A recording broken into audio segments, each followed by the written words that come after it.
This is the electronic voting machine, the EVM, which the Election Commission uses for conduct of elections to the state assemblies and the parliament in the country.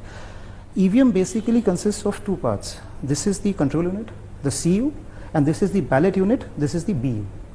Now, what happens is the ballot unit is kept in the voting compartment. This is the voting compartment so that we have secrecy of vote here in the country. So along with this, along with the EVM, now we have the VVPAT, that is the voter verifiable paper audit trail, which is a new entrant on the election framework. Now basically the ballot unit contains the ballot paper which has the serial number, the name and the symbol of the candidate. Now in this case, it's a dummy ballot paper which is used only for training and awareness purposes. As you can see, AAA, BBC and also the dummy symbols are there. Next to the ballot, the candidate's name is a button. Now the easiest part of the EVM is that the voter has to just press the blue button in front of the candidate of his choice and the vote gets recorded.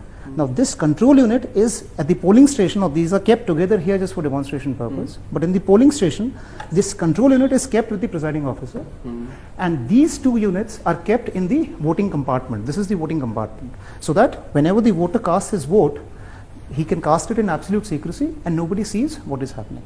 Now what happens is, once the machines are set in the polling station, in the beginning we do a mock poll, as you already know, in the presence of the polling agents.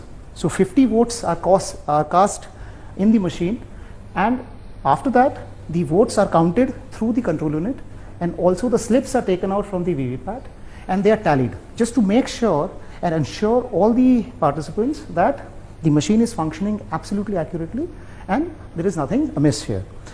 Now how the vote is released, basically the presiding officer, what he does is he just has to press the ballot button here.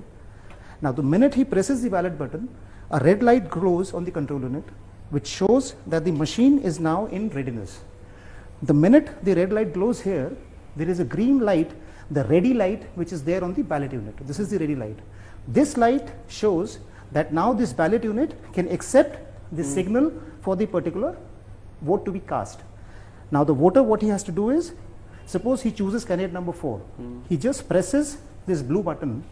The minute he presses this, a red light glows here, and along with it simultaneously we have the slip which gets printed in the VVPAT, and it is visible through this transparent window for 7 seconds, and simultaneously there is this beep sound which says that the vote has been recorded successfully in the control unit, and the slip falls into the ballot slips compartment here, which on the poll day is completely sealed and not accessible to anybody. Okay. So this is the process in which a vote is cast. Yeah. So basically what the VVPAT does is it allows the voter to verify the vote that he has cast in the favor of the candidate of his choice. Yeah. Now I'll take out the slip and show you how the slip looks like. This was the slip which was just printed. So as you can see, it has the name, the serial number and the symbol. So these slips can be counted to verify the electronic result which is stored here, but that can be done under certain circumstances only. So one of those circumstances is that in case somebody, the candidate or his agent, requests a returning officer under section 56T for a recount, the commission has also mandated a mandatory verification of one polling station for every constituency to do a verification of the slip count with the electronic count which is there in the CU. Plus, of course, if somebody goes in the election petition, so on the orders of the Honorable Court, the slips can always be taken out and the count verified with the control unit. So this is basically the architecture of the EVMs and the VVPATs here. And this entire setup is not possible anywhere, because a lot of time allegations are made that you can get it from anywhere, and this is hacked, this can be hacked and this can be tampered with. The EVMs which are used by the commission are completely standalone, non-networked, non-tamperable, robust and integrity, machines with integrity and credibility.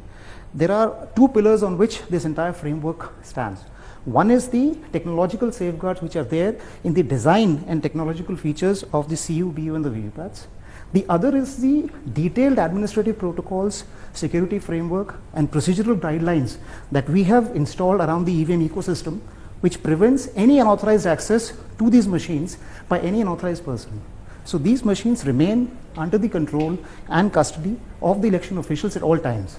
So it's impossible to take these machines, do any kind of mischief, and bring them back into the EVM ecosystem. That's just not possible.